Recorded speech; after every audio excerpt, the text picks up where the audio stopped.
Good viewer. Watch Xirtus.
Watch Xirtus.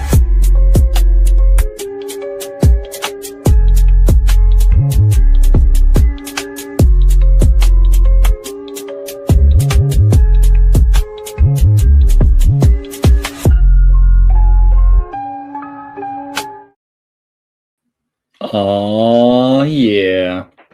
You all know the name. Welcome, everyone. Good viewers, welcome to NEUROPA. How are you?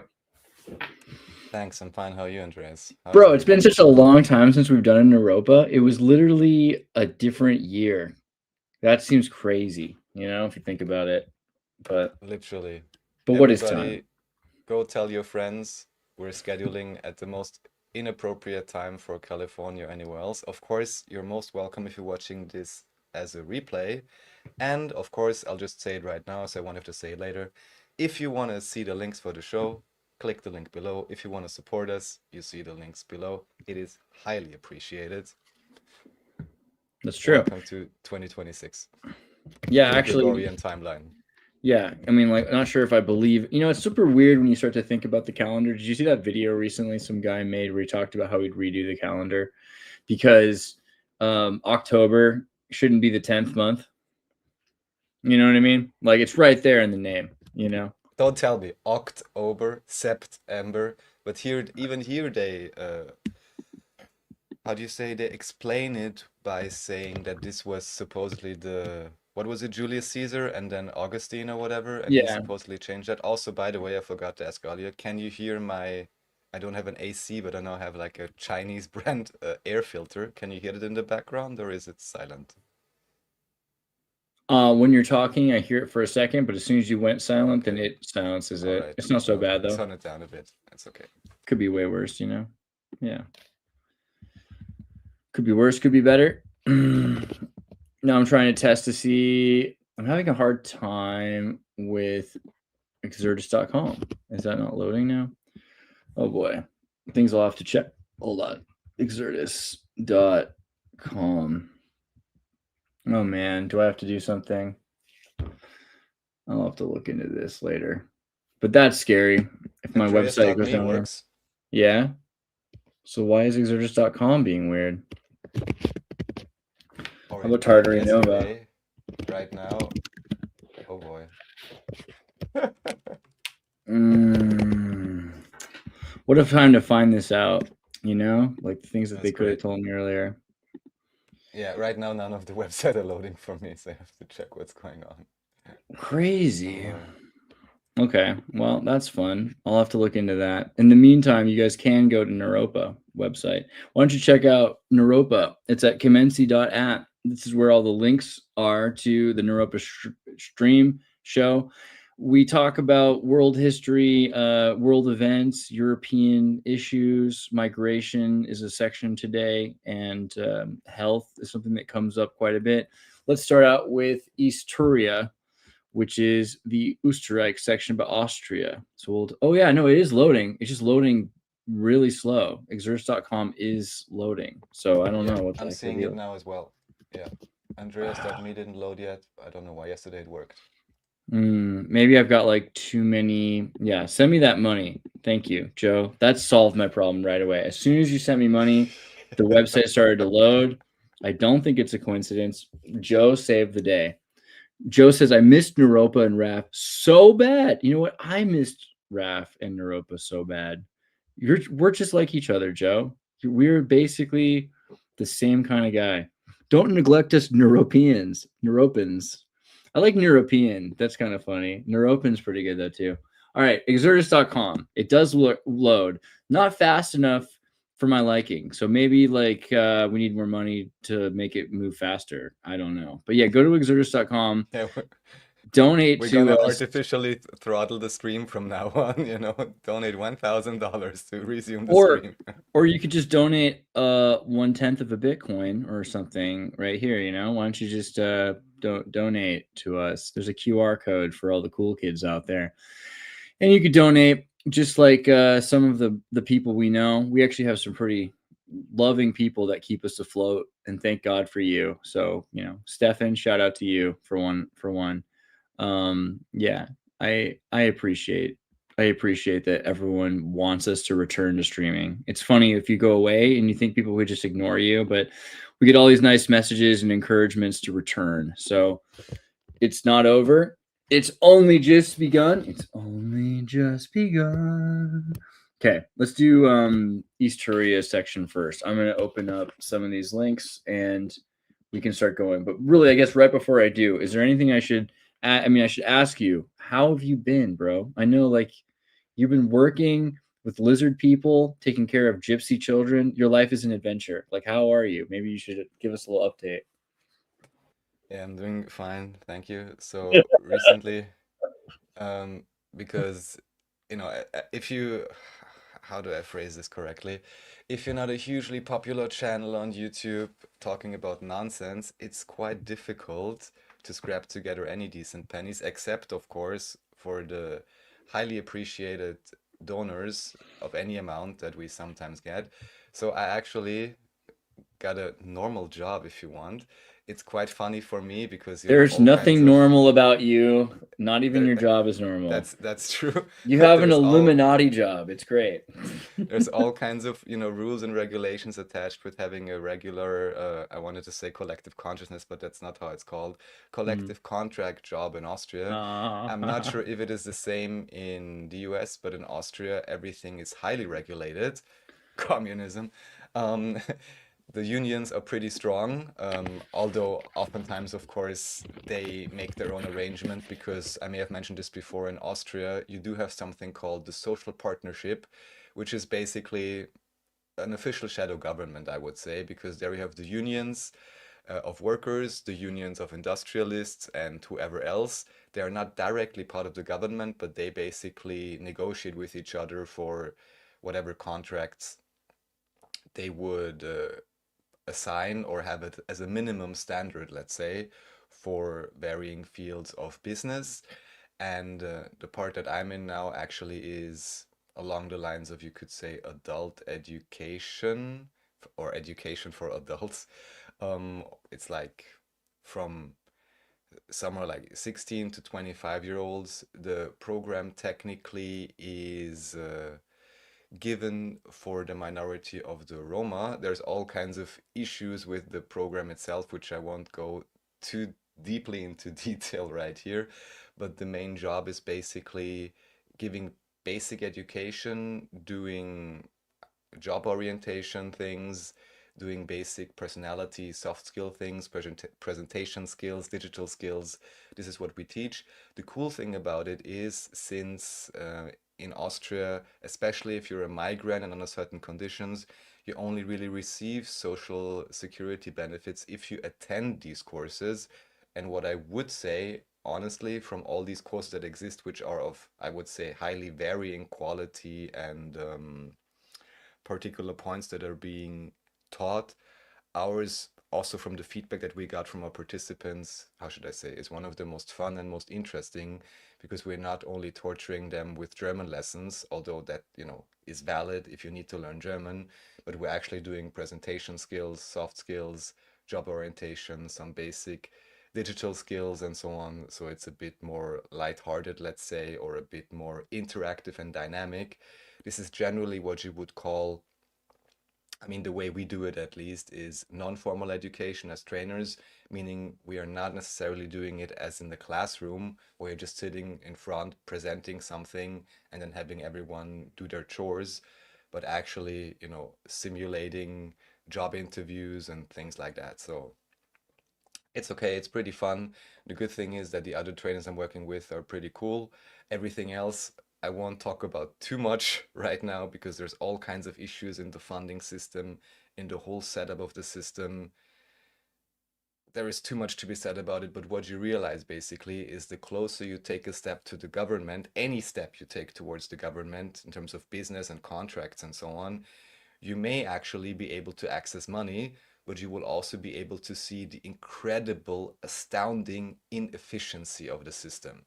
So again, without going into details, it is incredible how much money the government can throw around and how inefficient that oftentimes is.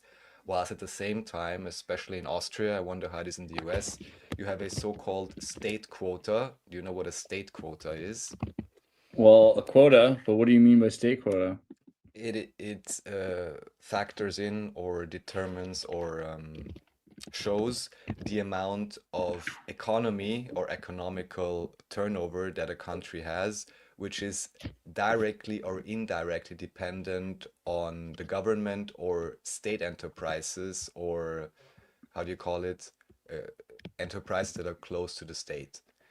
And all the things that come from that. So how high would you think? Because generally you would think, all right, who would have a high state quota naturally? A country like China, for example, because it's officially a communist country. That's what you would think of, right? Mm-hmm. But how high do you think the quota is for Austria?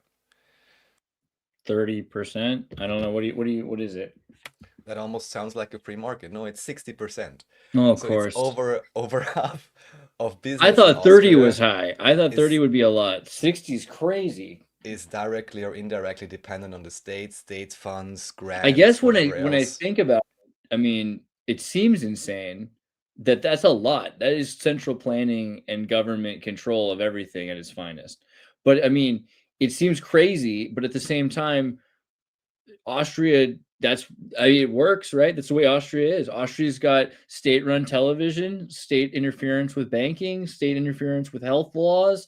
And maybe that's not a bad thing. I don't know. It's probably not a great thing all the time, but I've noticed in other countries where they just rely on the European Union for what they define as organic. There's been all these crackdowns recently on fake organics, right? All this bio food that's not really bio. And in Europe, what they do is they kind of try to push it off and say, well, it's really about the ethical treatment of the animals, because like these chickens weren't in a Holocaust. They went to college, and so they treated them so well before we murdered them, right? That seems to be what they do to distract from the fact that they're using pesticides, because when you think of organic, a lot of the time you should think of not a lot of chemical additives, but in Europe and actually in America too, there are tons of chemical additives that are used for food. And I'm not saying that that's necessarily the worst thing. I think fertilizer is an interesting one. When people talk about nitrogen rich soil, I don't really have a problem with synthetic nitrogen. It's nitrogen. If you put nitrogen in your soil, it's nitrogen in your soil. If it's actually pure nitrogen and it's been like through a correct process, that doesn't bother me from my understanding of chemistry. But when you're using organic pesticides, I don't understand why I should care the pesticide is organic. And in fact, a lot of the time, the organic pesticides are more dangerous than really specific chemically made refined pesticides. So for apples, they use this copper sulfate, right? It's organic copper sulfate. Ooh, but it's way worse for the environment than other kinds of pesticides that they can use that are actually safer, that have a shorter shelf life, that half-life, the chemicals that break down and are designed to become other chemicals. There's actually better chemical pesticides that are safer than using copper sulfate, which runs off into the soil, gets into wildlife, is fed to deer, and then the deer end up insane and have chemicals in them. And so this affects wild hunting game, which is a huge issue also. So that's something I've been noticing is, at least in Austria, they seem to have a pretty good grasp on what food is supposed to be, and maybe not perfect, but better certainly than even Germany or some other countries I've seen where I mean, obviously, than America, right? So maybe having a little bit of central control, or at least state, having Austria, now being part of the European Union, having Austria still have its own rules for its own thing might not be the worst scenario. That's not the thing that concerns me. But when you look at it, it's really that Austrian government is interfering with their propaganda, right? The TV, like when you go into any Austrian's house, there's still a TV. That's not everywhere in the world. A lot of people have gotten rid of their TVs, but in Austria, TVs are still common. And on that TV, you'll find Austrian state propaganda. They have 2 to 3 channels run by the Austrian government, right? So that's a lot of control over, and you have to pay like $20 a month or something for. Yeah, you have to pay it. And they recently changed it. I brought it up at some point because now they changed it from, because before basically it was like the Grim Reaper or something. You had a guy knocking on your door if you, Do for it. whatever reason, you didn't pay the, let's say, about $20 per month. It's And a he would lot. be It's a like, lot to pay oh, for he would knock on TV. your door and be like, hello, do you have a TV? Do you have a radio and so on? And then use varying tricks to fend them off or something like that. There's even, satirical sketches about this and series or parts of comedy. Where And now people they like changed it uh, because so far it was dependent on whether you have a receiver, basically. That would determine it. But now, a lot of people because don't. everyone, of course, is online and you can just as easily watch the state's television program online, they finally reformed their online system again because previously it was always only allowed to be online for a week, whatever the state broadcasting did. I'm not sure whether they changed that. But anyways, now what they're saying, oh, you'll just live in Austria. Well, that's reason enough. You're forced to pay. So now they basically send out letters to everyone and even introduce the idea that for a company, you have to pay extra depending on how many employees you have or something like that. So Jesus. they just have a blanket permission slip to charge everyone, even if you would never watch any of it or only watch very specific parts of it, you're just being forced to pay. And it's kind of interesting or hilarious to me because you have similar issues, I think, in the UK and in some other countries. And I'm always wondering whether they even just put that up because it's such a highly contentious topic. Because what is it, 200 euros or $300 per year, whatever. Sure, it's a lot of money, you could say, but at the same time, you can't tell me that they couldn't finance this in a different way and have less, for people to scream about. So it almost seems like a topic where they want to divert attention from other things. That's just my impression. That plus, if no one wants to watch it, then why? I mean, if people want to watch it, they pay for it. Austrian TV could be great. You could include syndication of things people actually like to see. There could be movies on Austrian TV that are, the way home box office works. There's no reason why they can't have interesting, unique media all the time. But instead, if you get to a point where people are sick of watching it and you're force feeding it to them, that's a problem. And I think that's kind of scary that that's happening to the media in Austria, because there are plenty of people in Austria who make media, and there could be a really strong scene, I would say, of Austrian entertainers and independent journalists, and that could be something that the state actually helps people produce, encouraging people to make media. I think it would be good to talk to some Canadians about this, because in Canada, they've actually done some. I'm not saying it's perfect, but they've done some things to make sure that Canadians are seeing Canadian entertainers, and that independent Canadians are able to get access to making media. So many friends of mine who are Canadian have ended up, because they wanted to make movies, actually making movies, right? I mean, I can think of Danny Polishchuk, and Ryan Long, there's no fancy excuse like an Illuminati background for either of those guys to be making media. It's literally that the Canadian state encouraged them and gave them the opportunity and subsidized their projects. And because they were successful, they made more media.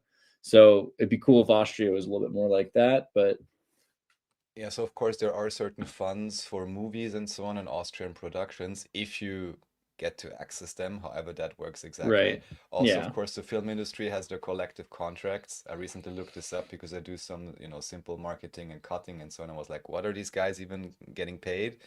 But the thing is that on many of the radio stations, you actually have a lot of foreign music, which unto itself wouldn't be bad. But the thing is, wouldn't you want to promote your local artists? And very similar, especially with ORF1, which is the number one state channel for Hmm. whatever general news and shows and so on. People had been complaining for a long time that for years in the afternoon, all you had was reruns of Malcolm in the Middle or whatever else, you know? So, like, absolutely ridiculous programming, which has nothing at all to do with Austria, which you wonder who's even interested in watching. So, God, Malcolm in the Middle is it's. weird, right? Because that kid Frankie Muniz was in a car accident and he like hit his head so hard he can't remember doing the show. Are you serious? That's pretty MK Ultra, no? I mean, can you imagine? They're like you're a child star and you don't remember being one.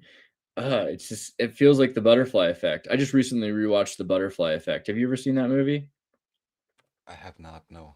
It's like It's a Wonderful Life backwards. Like in the movie It's a Wonderful Life, they show um smoke outside, way too cold. Yeah. Hey, is that 13 Monkey? Ooh. Hey, bro. We love you. We love you very much. We're talking about European mind control propaganda and the MK Ultra of this child. So in the Butterfly Effect, okay, It's a Wonderful Life has this guy who realizes his life is super hard and he's kind of like Jesus because, or he's the good Christian because he takes the weight of the whole world onto his shoulders. All this town, he wants to get out of this town. It starts with his brother falls in the water. He saves his brother in an ice well and it makes him go deaf in one ear. And then later on, he wants to go to an adventure, but his brother, he needs to take care of his father dies, so he takes over the business. And then he wants to go out on a honeymoon with his wife, but then the crash of 29, the banks collapse and he has to stay there and try to help all these people not lose their homes. And so finally he's like, I wish I wasn't alive. If I wasn't alive, the world would be better off. And then it shows you how the world's a better place because he was in it. And if you're him, you should understand that even if life is hard sometimes, you're making the world a better place by existing. That's the opposite of the Butterfly Effect. The Butterfly Effect is about a guy who has these blackouts. He can't remember all through his life. And once he gets older, all of a sudden he starts remembering. But really, what happens is he gets blasted back into the past and he can choose and change what happens. And his whole timeline shifts, right? Like he'll go from being some kind of a weird loser dude with this punk friend who's fat to being a fraternity brother with his beautiful girlfriend because he just one little thing changed, right? And he can change his whole life. But eventually he realizes that he's making the world a worse place, not a better place, and he should never have been born, right? So it's very it's very 2001 or something, but That's great. Sounds a bit nihilistic, but yeah. Dude, 13th Monkey, we got to do something soon. Let's talk about your life. Let's talk about MotoGP. Let's talk about number 93 Mark. Yeah, I know what you're watching. I know what you're thinking about. I know how you like those racing machines. All right, so back to Europe. We're going to look at Easturia. This is Am Schauplatz jedes Jahr Lignano. Something like that. yes. You love it when I pronounce things wrong. I know you do. No, it was pretty good. So actually, I'm just showing this because, as some of you guys know, recently we were streaming from Montenegro, It's true. and I was Nice making the pun. joke that it's basically like Italy for Serbians. So here I just recently found this video. So if you want to see how Austrians crash out in northern Italy for like Passover, I guess, this holidays in May, you can watch this documentary. It's pretty, how should I say? I don't know, funny or sad or whatever. It's like Mallorca for Germans, right? Dude, And I I was want to just go to like, my oh, I got to show you something really quickly too. Go ahead, keep going. I'll be right back. right. So so this simply shows the typical behavior of Austrian, well, not typical for everyone, but what can happen if lots of Austrians go to Italy. Oh, you have a little, oh, shirt, nice, nice. I got a This little goes is a long way, bro. what you've You been know? looking for a long time, no? It's Yeah, like I need to a, get some Lidl shorts now. Yeah, pretty excited about it. Not gonna lie. Now I can go to Majorca, and then people will stare at me and think that I'm a German tourist, like Euro trash. I finally won. Dude, this is yeah. adorable. These So Wessies. basically, all these Austrians going there drinking a lot, especially during that weekend, apparently, getting crazy drunk. And what's kind of funny is if you go into like, I don't know, minute 30 or 40, so you have all these interviews, all these people drinking, and then you even have an agreement between the Italian authorities and the Austrian authorities that on certain very well frequented locales, they actually have Austrian policemen there, to Yeah, make it I saw easier to that. talk to the locals and so on. So yeah, it's Where was kind that? I just of saw the picture of it hilarious. a second ago. So what? I mean, what do you mean easier to talk to the locals because the Italians don't want to deal with them? How weird is that to export your tourism and your own police to police your own people while they're on vacation? Is Well, because that it's a tourist normal? colony, basically. Not sure Yeah, if it's it's a tourist normal, colony. but at least for Austrian, it's a well-established tradition to go to northern Italy for summer holidays and be on the beach where there's like 100,000 beds, right? Sunbeds, and everyone is there like sardines. But that's like, the quick and approved holiday you get. You get like an all-inclusive hotel or something, or not all-inclusive, but like with food and so on. But what do And you yeah, do if, like, I mean, I know it's different. It's not like America where we just like sing "F the police" coming straight from the underground KRS-One style. But what do you do if an Austrian police officer bothers you? Why don't you just tell them like we're not in Austria? You have no power here. Is that true, or are they what licensed to happens? arrest Austrians in Italy? I don't think necessarily they're licensed with any state authority powers, but they have like a cooperation agreement. So then on the main square, you have the Austrian police next to the Italian police. And if something happens to someone, and probably they only speak German, maybe the Italian officers don't speak German so well, then it's nice to have a nice, police lady from Austria asking you, are you all right? You need an ambulance? What's Oh, going wow. on? See, I don't Things even like think that. about things from a European perspective. See, I'm imagining police like beating the crap out of people and sprinkling crack on them, and you're telling me that they're here to make sure that they didn't get too dehydrated while drinking in the sun. You know, Basically, yeah. your police hit different. You know what I mean? Like literally, they hit different. Okay. Cool. No, I mean, I'm into it. We should go see this, and it'd be kind of like Hunter S. Thompson or something, like a gonzo journalism. We should just go interview these like poor, desperate. Whoa, she needs a huge cocktail. Oh, okay. All right. Austrians. This seems like fun. We could get so drunk. Yay. I don't know. I don't really. I'm saying this. I hope you get the sarcasm that I don't really want to get super drunk in the hot sun. It seems like a really bad idea. Or we could pay too much for white beach clothing. But yeah, what would you say? Do you think this would be more fun than Montenegro just because there's so many Austrians there? Like it's literally an Austrian colony. Isn't that in and It of is. itself kind of cool? Like that might be kind of what makes it cool. Well, they still complain about whatever borders were changed and pieces of Austria. There's Southern Tyrol, for example, and there have been historically, if you believe in mainstream history, these border disputes between Italy and Austria.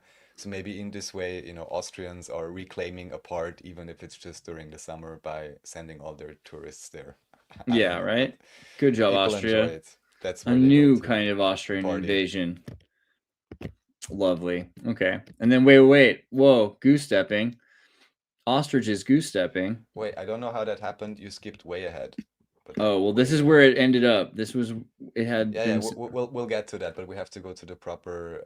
There is a okay. storyline to all of this, so Okay, please so wait or with this. wait. This was part is this not part two? Is that This is Fellner live, Josip versus Cap, Peter? Yeah, you somehow skipped somewhere else. So this is also relevant, but this comes much later. So this one here? Yeah.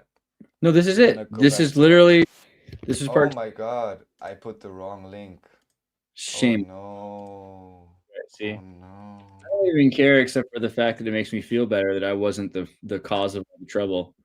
Of course, it was Yeah, Adrian who makes problems in the world. I totally am the cause. Let me see if I find it. It's okay.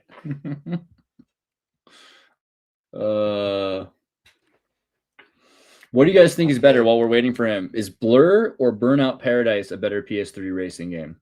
Discuss amongst yourselves. You know, go ahead and think about it. Blur's kind of like Mario Kart with real cars. Burnout Paradise, Ultimate Box, kind of a casual one. Let me know if you find that link. Okay, great, I found it. Alright. You know, it's in German anyways, but it's just about seeing the emotional outburst, which is kind of hilarious. I'm usually not farming for that, but there is of course a story behind it.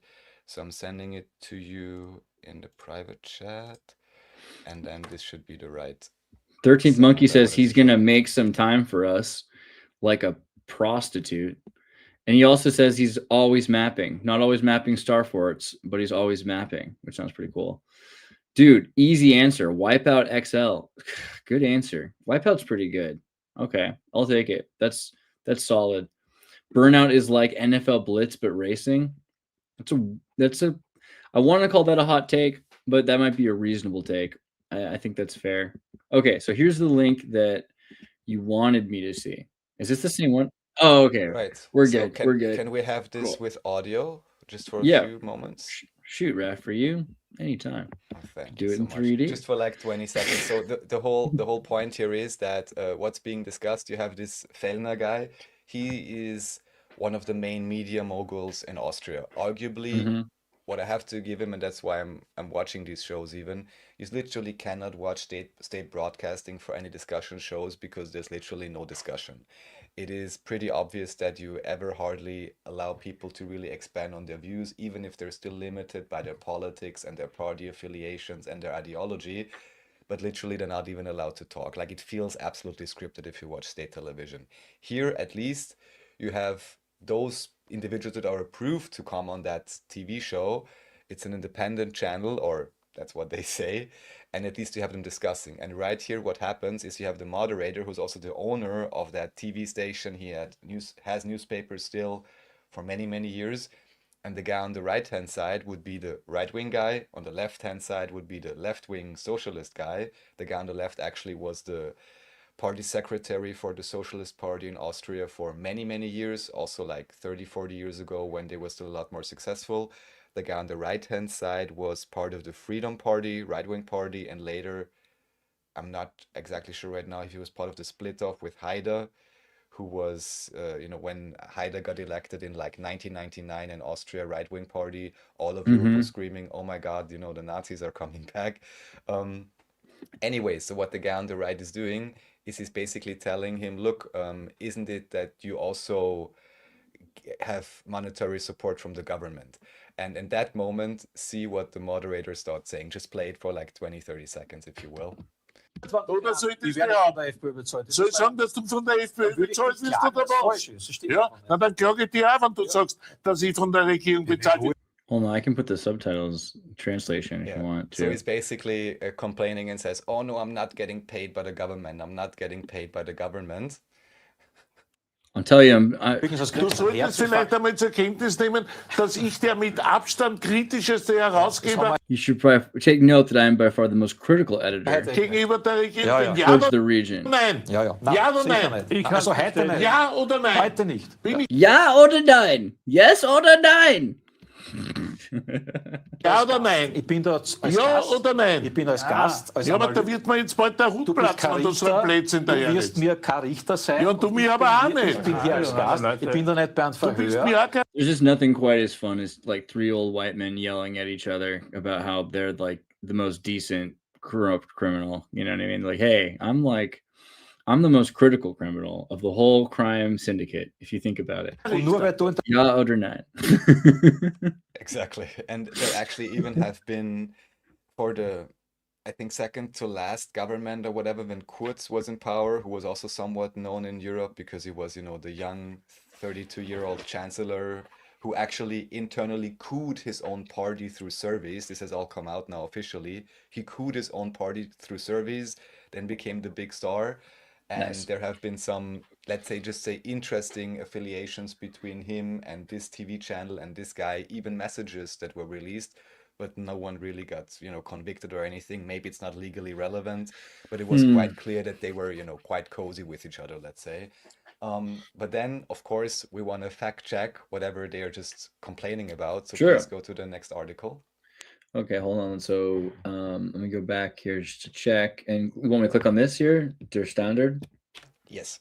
Okay, so this is Der Standard, and I can quickly translate it to English for those of you, and that means the standard. Just kidding. No, it does. But Fellner wanted to know from Westenhaler whether he saw him as the most critical editor towards government. Yes or no? Yes or no? Please show it on Yeah. screen.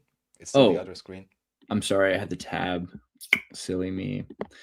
Ja oder nein, ja oder nein, ja oder nein. And then Vienna, when it comes to money and politics, Fellner became emotional. On Wednesday, the publisher of the Austrian media group, now called OE24 Media Group, once again hosted the show Fellner Live, Josef Kapp versus Peter Westenhaler, and it got really heated. Okay, so where are we looking for the check on this? If you scroll down further, here. It All the way says down correction. here? Correction. The media group. Okay, hold on. So if you keep reading it, like I skipped, it'll tell you, that they approximately 2 million euros in private. Correction: the media group received approximately 1.36 million euros from digital transformation funding from 2025. The media group will also receive the approximate 1.5 million initially mentioned here from 2026 from digital transformation funding. So they did, he might think that the system is, flawed, but he did receive the benefit from the system. We're talking about millions, right? That go towards his media conglomerate so that he can control public opinion. Right? And of course, Ja oder nein? Ja oder nein, Raf? The amount of money that was shelled out during the lockdown period was a lot higher for all kinds of media, including his. Of course. And what I just find so curious, of course, then, they do advertisement a lot, like their newspaper is full of advertisement. Here you don't see it on YouTube because it's cut out, but they have like a TV channel or whatever, where you always have whatever, basic advertising you would see on other channels as well. Maybe not the same, but nothing spectacular or so groundbreaking that I would say, oh, they're promoting such great new companies for a good price. No, they're just making money. But and then they know what I that just during find funny, COVID, people were watching TV. They're like, everyone was home, so they want to pay as much as possible. there to was have a it streamed. certain narrative to be promoted, so they received a lot more money, but all of these big media groups did. And what I just find kind of hilarious, number one, I mean, maybe I'm the only one noticing this, but if you look at their background, this blue thing with the wonderful globe earth they have, of course, it's not even looping correctly. But no one cares about this, that these things often have like skips in them, right? It's not like a consistent loop, at least the last time I checked for it. But this is like a really small studio, and that's where they do many of their discussions, which are the most popular. And they don't even have like real windows or something. That's just a poster in the back, right, of the Vienna skyline. And of course, they have a newspaper, they have an online website where they're already complaining it costs so much to maintain the online website, even though they don't even have a comment section there. So, what do you really have to do? And even just for that, I'm always wondering if anybody who was actually remotely independent or anything would receive a fraction of that money, what could they do in terms of real critical independent journalism? But of course, in Austria, you have a list. I showed this before, where you can see all the different media that are receiving funds. So there is, for example, for the press, it's 7.1 million. For digitalization, it's 20 million per year. For private broadcasting, it's 25 million per year. Non-commercial broadcasting, 6.25. For TV extra, 13.5 million. So yeah, there's millions and millions being thrown around. which I again, love these like sexy photos of this guy. It looks like these are like photos from his personal Tinder, you know? He's just like, here's me on the couch. Here's me poking at you. Here's me just relaxing. Here's me thinking thoughts, and I have a sharp retort for you. You can't hear it until you're on a date with me. Fellner. yeah, and he even had a few years back, he was apparently approaching one of his own female journalists in a maybe not completely appropriate way. They went to court and he was saying, no, none of that ever happened. And then, strangely enough, the journalist affected produced an audio recording of what actually happened. And the only consequence was that this guy vanished from the screen for a few months and then just came Oh, back as God. if nothing ever happened. So this is Austrian media for you. Here we go. So yeah, just as an interesting insight into the media landscape in Austria. But still, the sad thing is, in terms of bigger channels, this is one of the most, how should I say, free, with the most opinions and most diverse discussion points being presented. Well, I mean, yeah, it's interesting that there are so many hands in the media, but of course it makes sense. But yeah, if they just didn't, it's okay to, I think, try to insinuate or to finance certain narratives. It's not the greatest thing, but I think, you know, I believe in the right of corporations to finance propaganda or whatever. It's just when they start You building mean moats the that make it corporation harder. of the government, or what do you mean? Yeah, corporations like pharmaceutical companies that want to control CNN, for example, or state control, CIA wanting to control CNN, or the Austrian government wanting to control Austrian TV. You know, I don't like it, but I feel like they have a right to try to control public opinion. But I think that there should be also the right of the people to have their own independent media. And if they all want to ignore public television and watch YouTube, the government and the corporation shouldn't be allowed to work against the independent journalists, independent media scenario.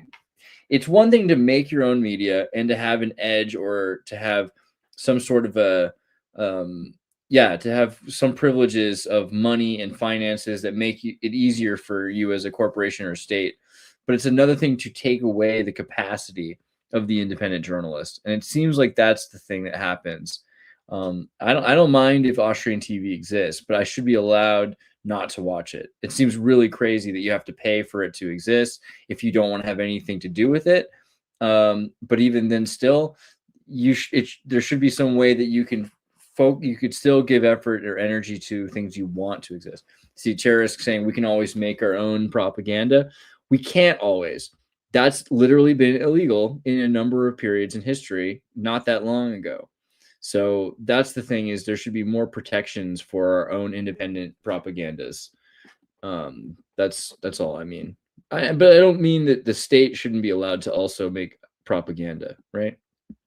And even here, so just to be clear, this is not a state channel, this is an independent channel if you want to believe it. But even recently I heard this again, that our favorite platform, which we're streaming on right now, you know, the big red button, has been known to fudge statistics, to fudge numbers. Recently again, I heard an example where, you know, figures are changed. I know at least one example where I observed it myself, where it was well documented. And then, of course, it becomes much more difficult, even if you are independent, even if you're working literally on a shoestring budget, if you're being shadow banned, and even if then you get some numbers together and they're just getting artificially sliced up, it is more than just an uneven playing field. It's like this. Yeah, 13 Monkey saying it's the same for Dutch television. I completely believe it.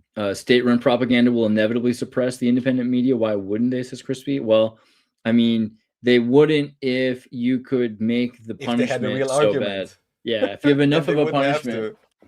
Yeah, if you made decent propaganda, I would watch it anyway if it was artistic enough, or if it was interesting or compelling, let's say. But also, if you make major incentives to not do this, and you really disincentivize or you punish states and corporations that limit independent media, there should be a way to make. I mean, this is what we have to have constantly: is corporate social responsibility and limits on government and limits on state. And the limits should be, I think, that they're allowed to have more money and to have more power and to have better media if they want to. That's great. Like, there should be a reason why their media is better. Then they should be making better media if they have better resources, and I think that's completely reasonable for a state to have better resources than an individual. But that doesn't really matter, because an individual can make better content. If the content's good, it shouldn't be something that's suppressed, and that should be something that's protected. And there should be more protections for the benefit of the state, because free information, free press allows for truth, and truth allows for a better world. I mean, it can cause a lot of trouble, but generally speaking, it can lead to better progress. I don't know, maybe it's too romantic of an idea. Hey, says Vividness. Hi, Andreas Raff. Chat from Denmark. Well, so you're from New America? No, I'm just kidding. Here we don't have the TV license anymore. They now call it media license. It's obligatory if you have a smartphone or a computer. Yeah, Denmark's wild, bro. I don't know what to tell you. But how else are you going to get the money to pay for Greenland?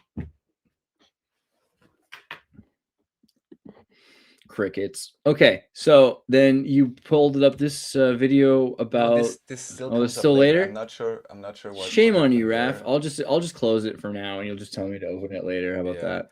So this one I'll just very briefly mention because I mentioned it on previous shows. If you're interested in the case, just enter this name, the first one there.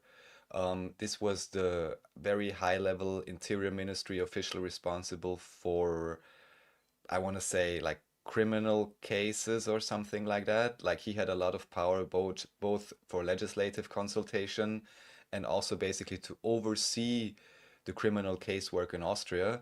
And as I had mentioned back then, he died 2, 3 years ago, and he was found in the Danube River. And only now you have this quite, I would say, quite based independent. He's a dentist who's running that channel, who's pretty cool because he's actually one of the only individuals that ever willingly and freely promoted the translation that Martin Hipp and I did of the David Ewing Jr. interview about Common Cannibals, which is also on Andreas's channel. He was one of the only individuals with some sort of a platform that actually, put that onto his Telegram channel, even mirrored it on his website and so on. And he's actively looking into, falsification of history, also to what extent geopolitics may just be another layer of the script with the political actors and so on. So he's a Nice. quite good systemic thinker, I would say. And here what he's doing is he's just showing the evidence and the information regarding that case. And he, in his own words, from what I remember, is giving a quote-unquote warning to the Austrian judiciary system or whatever, just in terms of that they actually should pay attention to this, because it's quite apparent that the official story, which of course is suicide, is not maybe the only story around, even though the very first day that this individual died, the then Chancellor Kurz, whom I had mentioned earlier, literally said on public broadcasting, "Oh, I'm so sad, I only called him yesterday, and I'm so sad about his suicide." So this is something that was promoted from the start, and anyone who's looked into any of these stories, if before any proper police work, investigation, autopsy, and all of that is done, and the narrative is already established, those who have looked into similar stories know that it is worth looking deeper. So this will be an interesting case to follow, but guess what? Most likely for 10 more years, nothing's going to happen. And when anyone who was even remotely in any way, shape, or form involved in this story, how should I say it, it has become unavailable for any reason, that's probably when we'll, find the truth of the matter. But yeah, not right now. And the main point here being that he was found in the Danube River, but in terms of the lesions he had and so on, it doesn't really match with him just drowning himself. There were recorded snippets of him complaining just a few days earlier, or even just a night earlier, about him being unwilling to quote unquote fix things for the Austrian People's Party, which has run the Interior Ministry almost ever since the establishment of the Second Republic of Austria. So there may have been some disagreements between him and that party, and who knows who else was involved in this. Many other strange things, like one smartphone that I think he possessed, or I think even his own, was literally burned by how do you call that? Like a small flamethrower? How is Oh that my God. called? Blowtorch?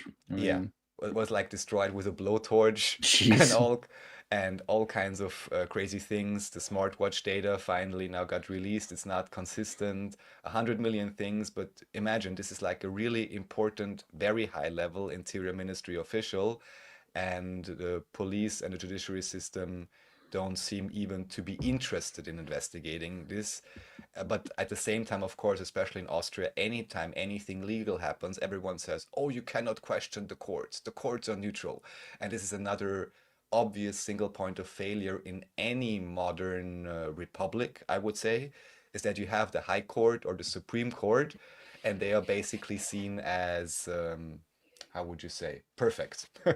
That they cannot possibly make a mistake. The judiciary system, of course, is always perfectly neutral. The independence of the judges is supreme.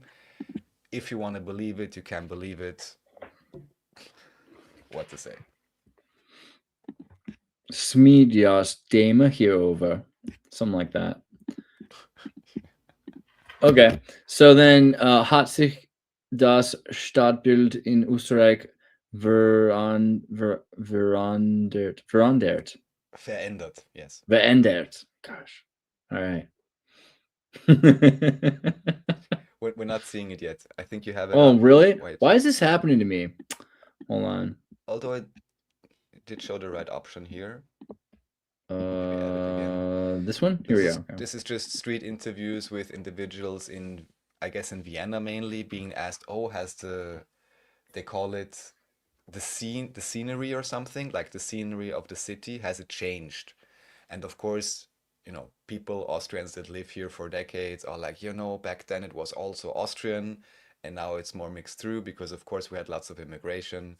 So that's kind of interesting. And you would think, even here, because first I saw this channel, I was like, oh, cool, that's a small channel. They actually seem to at least do somewhat more real interviews with real people, and you don't only get 2 people talking to the camera, but 5 or something. I was like, oh, very interesting. But then later I realized there is some sort of much more local channel that apparently actually is financing this program. So don't you believe that even these street interviews on that small channel are really independently produced, but even that is attached to some kind of funding or some kind of local television station? Because first it was like, oh, somebody independent doing that, isn't that so amazing? But no, nothing truly independent even about these interviews. So I'm just showing that because later on we'll get a bit more into the topic of migration. Oh, you're muted, Andreas. That's okay. I wasn't really saying anything. Just looking at it real quick. Okay. What? No, this is later on or something. Okay, I didn't go there far. This and here. No, this is it. Then this. Okay, so The then. next is the migration section. Okay. All right. Okay, so we're into migration, and here's the Erasmus Plus program. Yeah, so to anybody who is living in Europe, maybe I know some of you watching are, so you have this Erasmus program, which is one of the, I would say, few actually truly positive boons of the European Union, which is like student exchange programs. And what you have then is Erasmus Plus, which is also for adults and different target groups, where who is it here actually? It says Europa.eu, so EU associated institutions or the Council of Europe. Council of Europe is an association mainly for human rights that is technically independent of the European Union, are funding exchange programs, different types of trainings and so on. And I recently attended one of those trainings, funnily enough, about media literacy and fake news. It was quite interesting, especially because most of the participants actually had an active migration background. So you had individuals originally from Turkey, from Syria, from India, or rather, yeah, India also, Pakistan, and other places. So that was highly interesting to actually talk to them and understand their perspective and their outlook and what they're looking for. And you may already open the next one. This is just to show the site. So if you're in Europe, you may want to check this out and see what programs they offer. And this is one thing I had brought up during that program with some of the participants. It's highly interesting, and I know that David Jung Jr. has also spoken about this quite a bit, how there is like some strange type of exploitation, even with migrants coming to Europe, where many, how do you call it, autochtone or native Europeans would be like, oh, there's so many migrants, what are they doing here? But for example, in this case, apparently you have some businesses in India that are promoting and saying, oh, look, come to Germany, you can study at this great university. Then they already pay a fee just to get the visa and so on. They shell out quite a lot of money for the university, even though, at least in Austria, the university fees for one semester is maybe like 500 euros or something, or $500, not a lot, but here they pay a lot more. And then what they realize after years of studying is that this supposed university isn't the real accredited university at all. And then after a few years, when all their funds are drained, also of course interesting, because what many people often seem to forget is someone who is truly poor in a third world country, or second world, whatever, non-fortress Europe or America country, most likely does not even have the capacity to migrate. So you have these people, maybe from middle class families, coming there, shelling out all their funds for their fake university. Then they kind of get stuck in Germany, and they start working as a food delivery guy. So if you ever wondered why food delivery is so popular and everyone can afford it and it's not really expensive, it's because a large portion of those individuals are migrants. There's all kinds of contractors and so on to make it more and more shady and pay less or not pay at all and so on. So it's crazy that whilst many people would say, oh, the migrants are coming and only using the social security, which may happen as well, there is at least an equal part of, I mean, it's not exactly forced labor, but how would you call that? Like putting someone in a position where this is the only way they really have to make money, because maybe they don't have the very high I mean, level it's kind of German forced skills yet. labor. You manipulate middle-class people out of their homes into a place they're not familiar with, and then they have to work to survive. That's kind of forced labor for sure. What are they supposed to do? They have a debt now, and they're debt slaves. They're wage cucked. You know, that's poor guy. Yeah, and I always wonder how much could they have achieved if they Stayed home. Stayed home, or would have gone to a different country where maybe they know their way around easier with 10, 20, 30K. You could probably start a business there, even maybe get an education, whatever. Do Yeah. online tutoring, I don't know what exactly. It's their fault for going to college at all. We've convinced them that going to college is a good thing. Going to the West is a good thing. I mean, really, maybe this is the group of some people have to learn the hard way so that everyone else can know the easy way. Make an example of all these people that thought there would be an easier life if they went to the West, where they think the world's such a better place. You have to see It's not really. It's pretty bad, actually. Meanwhile, in India, it's probably cleaner than ever before. And when you start looking at India and how clean they've made it, it's actually pretty legit. A lot of India's got some of the cleanest cities in the world now. I mean, places that used to be the dirtiest just 10 years ago are actually becoming cleaner. And go to West Germany, you'll find trash on the street now. It's kind of weird. It's weird how things have changed. I went through the Istanbul airport and I was thinking about it because I looked around, everyone was so well dressed and clean and nice. And I was like, wow, there's no crazy Turks in Turkey. They're all gone. They're in Germany. Like they got rid of them. Anybody that was a problem in Turkey, they got rid of. So now Turkey's just a nice, clean place full of good people. And anyone who's not, they're in Germany. And so Germany's just filled with, when you see a Turk, you're thinking, wow, could this be a dangerous person?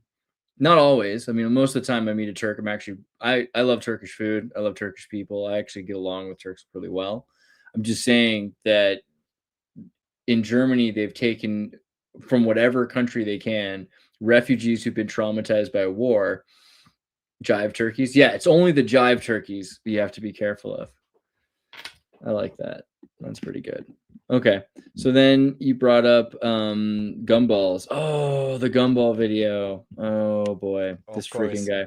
How much you bet this guy's like a Mormon or something too? You know, he's got that vibe. No, he's probably like a Harvard Unitarian, but you know, still okay. Gumballs, African gumballs. There's a lot of gumballs from Africa. Seems racist, but here we are. And yeah, look at all. Let's look at the faces here. You got offended white kids. That's the best. All every kid looks so. They look like they're really not happy to be here. That they got tricked into being in this racist presentation. So guess what? I actually took the chance because we had breakout groups during that seminar, again on fake news and media literacy. Unfortunately, there was no time to really get in depth into topics. It was only like, oh, you have to verify the sources and, you know, basic journalistic things, which I hope most people would be aware of.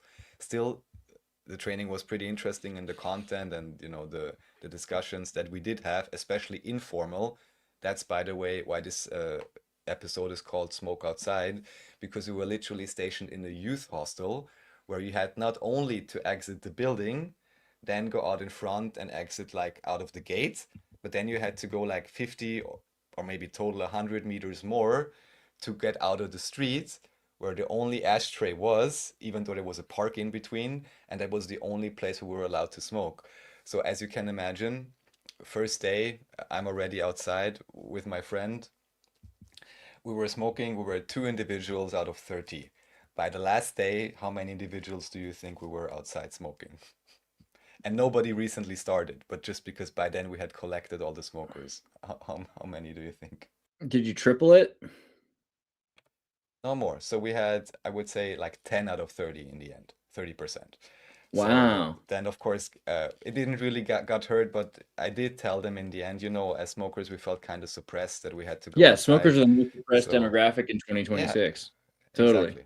Exactly. There you go.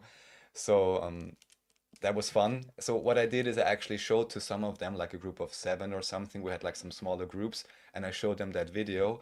And the response was interesting because they all have a active migration background. First, they were like, "What are you showing me here?" So The do you wanna gumball video summa- freaked him out, didn't it? Do you want to summarize the video? You can do it. I mean, basically, too many gumballs. Freaking, as terrorist said, gumballs are a racial slur, and there's too many freaking gumballs in the world, my friend, and we can't bring them all here. Right? That's kind of the point of the video. That every country's filled with these gumballs, and you can't just bring the poor gumballs to America and expect them to work it out. I mean, there's just not enough space for all those gumballs in our little tiny wine glass. And we have these huge jars of gumballs. So this is about migration and how you should export wealth. You should not import poverty. I mean, you can export wealth because then wealth can continue to be synthesized from a wealthy place, from a wealthy glass. There'll be wealthy gumballs, and it starts to bring wealth back. But if you import into the wealthy glass, it's killing the golden goose because you'll destroy the thing that makes it possible for there to be a glass that has wealth in it that produces value. And you have this, you just turn that last bastion of freedom into another gumball jar, and people will be enslaved in the gumball jars, and there will be no escape. There'll be no solution, right? I mean, maybe you want to say it better, but that's kind of what I got. Yeah, out so of it. basically the whole point is that at least, of course, there is certain We're losing premises gumballs. in terms of the whatever he's saying, like you would have to build a new school in California every day and so on. This is for US. It's actually US based. And he's saying, well, now we bring in 1 million. If we even bring in 2 million, if our idea is to help individuals, that would not necessarily ameliorate poverty in other countries. And what I did want to get at ultimately, but we didn't have enough time during that short breakout session, I wanted to get at the point 13% that- of gumballs are responsible for all gumball crimes. yeah, Sorry. something like that. God. But what I wanted to get at basically is that, well, you know, migration, there's all kinds of things to say about it. But if your goal is to have the best possible living standards for all individuals, then it is a question to what extent you want to encourage a type of brain drain and so on. And my actual assumption is, I don't know if this or how this could be verified, but that you have all these nice programs where in one way or another, maybe sometimes, of course, you're scamming migrants, as we just shown. Other times you may be supporting them. what I really want to know, to what extent is European and American wealth or first world wealth dependent on, for example, arms manufacturing and these type of industries. So to what extent is the destabilization of so-called third world countries the golden part of the golden goose for the West? And then, of course, it is quite easy to say, oh, we're going to use 0.5% of the money we made by using up all those rockets in fabricated conflicts. And we use that to show how nice we are to migrants and how much we support human rights everywhere, whilst at the same time, of course, not directly, but maybe even that program is in some way, shape, or form dependent on the underlying economy, which to a much too large extent is dependent on these kind of arms deals and other types of exploitation of the second, third world, however you want to call it. So, of course, that would require some Gumball systemic factories, we can call it. gumball countries. Gumball factories. Factory, Yeah, and you like a wealth inequality, and war, weapon machines, trauma, resource stealing the resources and the brain drain, as you're saying, is to produce gumball factories where more and more impoverished people, we could call them, show up, and you have a cheap, stable labor force. And I think the great example is India, right? Because you have enough people in India that are starving, willing to go to school for anything. They don't even care. They just want the job. It's just one more lifetime to them. So they're going to go through that lifetime suffering. You know what I mean? And then we're just going to pay them what, $10 an hour? Like as much less than you get paid to work at McDonald's in order to write code that will eventually replace all human labor with cheaper labor. And while we're using cheaper and cheaper labor, AI, is obviously expensive in some ways, but it brings down the cost expectation to pay for a job to be produced. So then humans have to bring down, if they want to compete, it's the John Henry thing. I don't know if you've heard the story of John Henry. You know this one, Raphael? There's a black sure. guy and he breaks up rocks with his hammer, and then there's a machine and it breaks up rocks with its machine, and he has a competition, John Henry versus the machine, and he wins and dies, and his heart explodes as he's breaking up slightly more rock in one day as this machine can break up in one day, and it kills him. And yeah, so the thing about John Henry is he's a strong and black gumball. Yeah, I got it, terrorist. That's good. No, but he's human. It's really about the fact that he's human. So a human versus a machine, and this allows for the incentive that it will kill you to compete against a machine, and you'll have to do it for cheaper than the machine. And the only thing cheaper than the machine is slavery. So we're literally going to move back toward somehow or another. Slavery is the next thing that will be huge in the world. And I think it's because of AI. And I love AI, but AI versus labor will have to be cheaper than AI. And the only way to do that, really, because right now it's more efficient to feed a person a small amount of food and have them do labor than it is to have oil or something for like a jet or something. I mean, these machines will cost resources, and they take more resources than a human takes to run. A human uses about the energy of a light bulb in a day, so it's still vastly more efficient than an AI system if you don't have to pay them very much. So what you do is you let them live in their own country, because it's a lot cheaper in their own country than in your country, and you take it over and you build it into a slave state, and you've got this farm where you're bringing them food or making them grow their own food for themselves. It's slavery with extra steps, but that's inevitable. If you want to compete with machines, you're going to have a slave state. So gumballs. Ooh, the world's most important machine. You pulled that up from somewhere. Is this not yours? No. Oh, it was the next video from the gumballs. I got excited. Well, that's true. Memory is very important and very expensive right now. So am Schauplatz, zurück nach Syrien. Yeah, so this is about this whole contentious idea that suddenly Back to various Syria. European governments declared that Syria is safe. From the little information I could glean during that training, that cannot necessarily be said. but it has just been legally declared right now. Mhm. So, and here, of I don't course, feel like Syrians really ever wanted to fight each other. It took a lot of work to destabilize Syria enough to create a Syrian war, civil war. I really don't think Syria is actually nearly as dangerous as people want to pretend anyway. And generally speaking, Syrians don't want to kill each other. It's not like Iraq, where you have different nations that have had this long-standing hate against each other. You actually have a really decent collectivist spirit amongst the Syrian nationalists who, they believed in a Syrian state. They believed in a Syrian fraternal brotherhood. They believed in a socialist Syrian state more than a simple Muslim state. And even still, the Muslims of Syria were looking at it like the nation, the nation under God, which is a very American concept. It's the closest that they could come, I would say, to the Masonic American concept. So I don't think Syria is really that dangerous because of Syrians. Having said that, of course, Syria has been made extremely dangerous because of, let's say, I was going to say Western powers, but we could generalize and just say Western and Eastern, just global powers financing terrorist groups, that is to say non-state actors, furnishing non-state actors with weapons so they could take out and destabilize the legitimate state of Syria, the legitimate government of Syria, right? I think that's kind of clear. and it almost seems to me as if for whatever these staged conflicts, I mean real conflicts, but staged in terms of manufacturing them, are being produced particularly in countries that actually would naturally have a strong cohesion, that would have high religious diversity and all of that, but somehow it seems this is whatever elite power group is doing that, that's the last thing they want, that actually have people of different religious views and real diversity living together in peace, and they do everything to, F that up. And in this example here in this documentary, he's just showing different businessmen and so on. Of course, here mainly the very positive examples.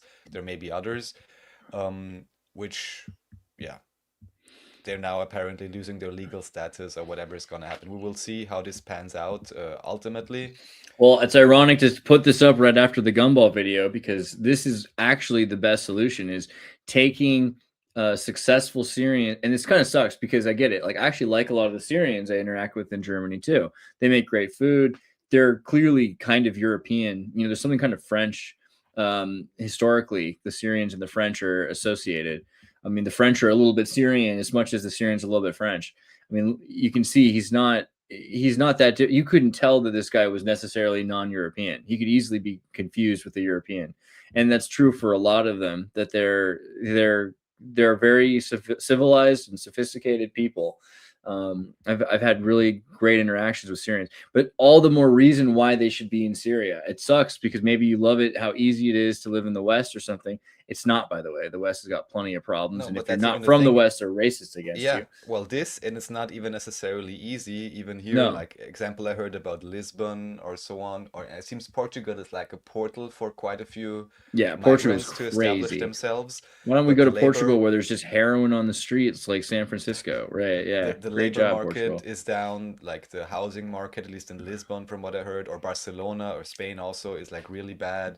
So I Mhm. don't, I can't possibly say what's easier or It'll be what the cheaper best to solution be would in be. Syria, and if you bring them to Syria, now they have this was the theory, that you take education in the West and you bring it back to your homeland, and you rebuild Syria to be a slightly more free, slightly more Western, slightly more civilized culture. And considering how civilized Syrians already are, there should be some truth to this, that Syrians will be able to build a stronger Syria with wealth exportation. It's, if you have to choose, obviously, maybe a lot of nations want to keep their own wealth, but exporting wealth is better than importing poverty. That's the deal. Exporting wealth makes more sense because you can always make more wealth. It sucks to lose the wealth you have through exportation, but in the process, you might end up with an ally that is a good trading partner. And I feel like that's true for Syria. They could easily build Syria into a stable, strong, reliable state full of really decent people that you can trust and work with. And right now, the only reason Syria is not like that is because the West has dismantled it. So maybe we do need to bring some Syrians back to Syria. Of course, I think it's such a weird idea if you went to school to study globalism and you believe that anyone should go wherever they want to go in the world, to say that racially you should be bound to a certain territory is kind of ironic and retro. But yeah, why not? Why not let Syria actually have some of their brains, that we've drained, and labor force back? I don't know. Of course, if the country was stable and there would be no more interference. How is it supposed to get stable if we don't have them there to stabilize it, though? Yeah, I mean, point taken. I mean, yeah, if you just have a bunch of, this kind of already happened. I was thinking about this with Europe generally. Like a bunch of Germans went to America. That made it hard, the brain drain. Scandinavia is known for this. Sweden and Denmark, too. In the 19th century to the early 20th century, so many Scandinavians left for America. All the ones who had decent educations, just about everybody who could left, leaving, not the people that were the best. And obviously there's been education, there's been growth since then, but it's a dangerous thing if you export all the people that could make a place well and you just get rid of them. I mean, obviously America is going to do better if we have all the best resources. This is kind of like the Danish thing in Scotland, right? The Scottish girls, the Danes will always talk about how they have the prettiest girls, and Scotland doesn't have any pretty girls anymore. I had a Scottish girlfriend who was pretty, but let's just go with the Danish rumor. And it's because the Danes believe that they kidnapped all the pretty girls. It was like a beauty drain, Poor Scotland. Okay. And then how about Viennese Hungarians? Dude, they're everywhere. You ever just walk around Vienna and just hear Hungarian? Oh, this looks great. This looks like you should be afraid of the Hungarians. Well, it says Fox, if you can see that. Oh my God. Not sure what it relates to exactly. So this is just a short contribution on, I guess, here's the ORF, so Austrian State Television, about the recognition of Hungarians in Vienna in particular and in Austria, because even here, this was a process from like 1950 to 1990 or something, when different minority groups in Austria received official recognition, and then also, which relates back to my current job, receive particular state funding for these minorities to support these minorities. Again, how effectively these funds are actually being used is another topic to be discussed, but this is highly interesting, and we'll actually go back a little bit into the history in a moment. What do you call them again? Magyars, right? Magyar. Again. Magyar. Yes, yeah. Magyar. In Hungarian. Yeah, I don't know how you would say it in English. I mean, we just call you guys Hungarians or Bohunk because it's Bohemian Hungarian. Right. But Magyar, I feel like Magyar is a cool word. It's like it's got MAGA or like magus. Well, mage and Magyar, you would say like Aryan, or even Mog actually means seed. So, anyways, whatever. The noble seed. All right. Yeah, right. Sure, yeah. And there's even papers about this by Attila Grandpierre. I don't think he's full on with the alternative history, but there is even this idea, they were the original magi and so on. Every nation state has their fabled tale about why they are the best and the brightest. I like the Hungarians. I think they're cool. They're pretty. Look how pretty this lady is. Pretty, Okay, so then what I would suggest, so we're gonna skip the extra part and we're gonna also skip the digital part, except I would just want to point out crypto market hit by biggest liquidation history, 19 billion wiped out. Yeah. And if anyone knows about the 19, there's something going on here. And the crypto market, unfortunately, is just as manipulated as any other market. Also, PSA to anybody who noticed, gold and metal prices and silver prices are breaking out. Some people say the silver price is the fever thermometer of the global financial system. And while the silver market price was heavily and very much artificially suppressed for the longest time, now it appears that it has been allowed to break out. We're now at about maybe even $100, or seriously $95. Jesus. And that is, of course, a big change from only maybe 5 years ago when you were at maybe $15 or something like that. Okay, that's not enough timeline. Go 2 more years back. Yeah, but even here, No, but yeah, even you have $20, even down here it was like at the 18, 16, something like that. Even just 2022 or something like that. So yeah, it's been just climbing so hard right now. I hate it so much. Oh man, what else? How's gold doing? Also, I don't really look, but gold's pretty high, right? Yeah, gold's been climbing again too. Pretty insane. Oh wait, over 5 years. Let's do. Yeah. Yeah, it's crazy. From 18 to 48, almost 5 grand. Jeez. So be careful. What about steel? Let's do iron price. Iron ore, steel. Just do steel because it's also more than just a resource. It's a fabrication. Over a period of a month. Useless. What a joke. Okay. You may try tradingview.com. That's a pretty decent Oh, site, 10 years right here. Actually, so we're not at the worst with steel, which is pretty interesting. That steel is still incentivized pricing right now.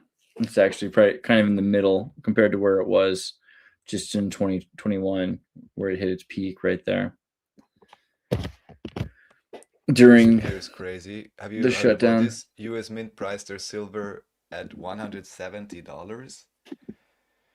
No. Someone else commented the same thing. Change the price of silver after markets closed on Friday. What?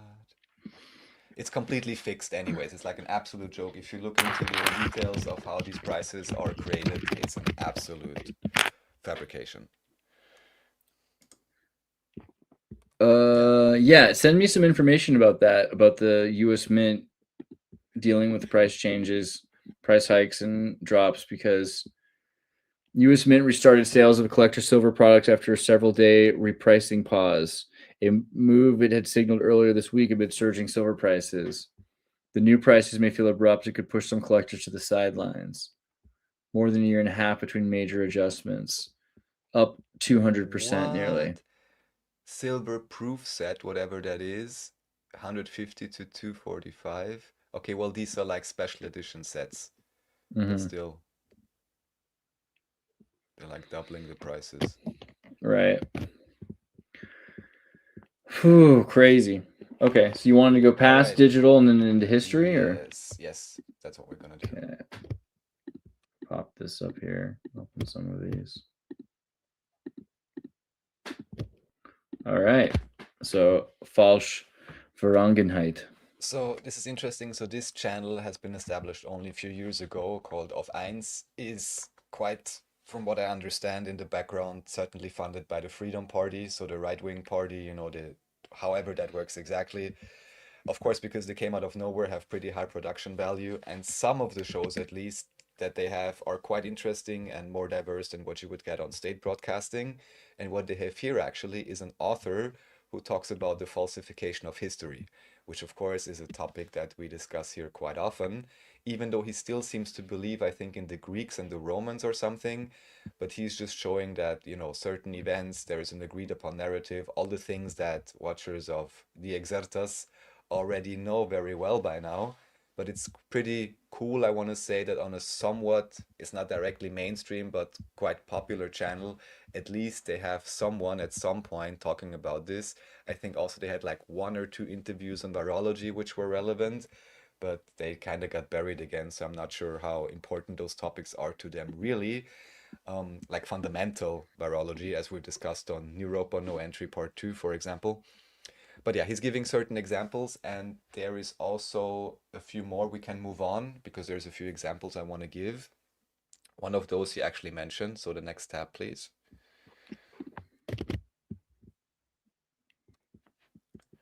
Yes. So here we have falsification in the Middle Ages. This is even, as you can see, at least filed with Cambridge University Press. Apparently, there was a congress in 1986 where they said, all right, we have all this beautiful medieval history. Let's actually try to prove and check these documents. And they only, of course, were able to do small samples, but even with those samples, they could show that there were all kinds of forgeries, manuscripts that were written off 5 times, and all the various things that we talk about in hidden history, falsified history, many things that David Jung Jr. talks about, that you have many interviews on your channel. We had Anthony Alberta on our channel, who's written his book about the Spy Master. So there even was a conference in 1986 looking at this medieval history and showing that a lot of it is problematic, but it's just not really being discussed. And the recent example, of course, would be whatever happened during the lockdown periods, which right now already found its way into the books. So if in 100 years, or hopefully never, but whatever, another crazy situation like that would happen, they could say, oh, look, it's in the history books 100 years ago. Don't you remember what happened with the corona thing? And then they will use whatever approved narrative to solidify their argument once again, just as they already had done with the Spanish flu and the so-called Black Death, which, yeah, highly problematic. But yeah, I wasn't aware that they actually had a conference in a German-speaking area in 1986. But of course, nobody really cares, I guess. I like how they kind of protect the forgeries like pseudo Isidore or pseudo Areopagite, right? If you go to pseudo Isidore, let's see here, you can look up on Wikipedia, and this has been brought up before by us about the Catholic Church using these forgeries was essential for taking away the rights to marry of priests, for instance, right? To say that, well, priests have never been married. Well, that's a complete obvious false statement. And we look at the Orthodox and see that they marry and the rabbis marry and wonder when exactly did it start that they would no longer allow people to marry who were part of the church. Well, I mean, it's because it's the mafia. They have this weird cult Catholic rule, and they just use these fake documents that they say are the Isidorian decretals, but they're really the pseudo Isidore decrees. In other words, they're false decretals. I mean, it's funny how it says also known as the false decretals, but people just refer to it as the pseudo Isidorian decrees or the pseudo Isidorian forgery. The Catholic Church knows this, and they sort of just kind of go with it, right? I mean, it's kind of crazy because at this point it's established as the thing they do. So why go back to doing it the way they were supposed to do it when Jesus corrected them, when you could just do it wrong? Good times. Okay, and then we'll go back to further here. This is Wikipedia, the next one. Yeah. So here, just to give a real life example, actually a friend whom you also know pointed me towards this. The Privilegium Maius, which is one of the foundational documents for official Austrian state history from like 1400 something. And this even officially has been acknowledged to be an absolute forgery. But it is, even in official history, would be kind of like the basis for the establishment of the Austrian state in so-called medieval times, if you want to believe it. But this is just an example of, here it should say, set of medieval documents forged in 1358, even this could be contested.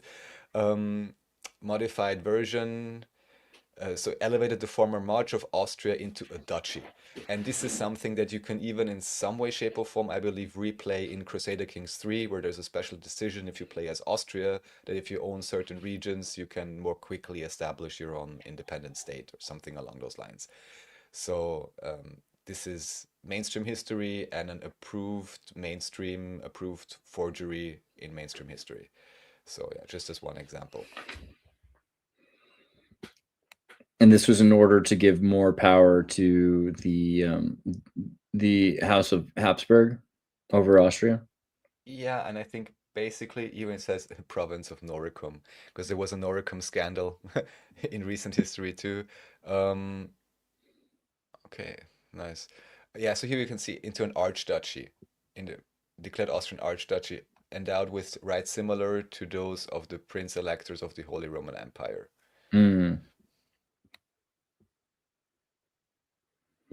The power. Okay. And then Bella Baba.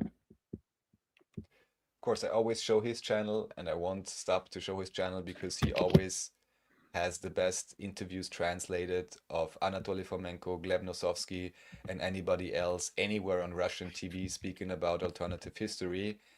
And it's still amazing to me how this channel hasn't blown up and this information hasn't spread, but people love their history books and their simple explanations. So yeah, but always recommended this channel. I saw he published quite a few new videos, which I still have to check out, where you can see how crazy it is that on Russian TV or Russian production, it's normal to talk about it. We even once showed the presidential candidate against Putin, who at least had 5 or 8% talking on a well-produced show about Anatoly Fomenko. And here, if you would ask anybody about it, they would just say, oh, whatever, it's pseudoscience, I don't know what, yeah.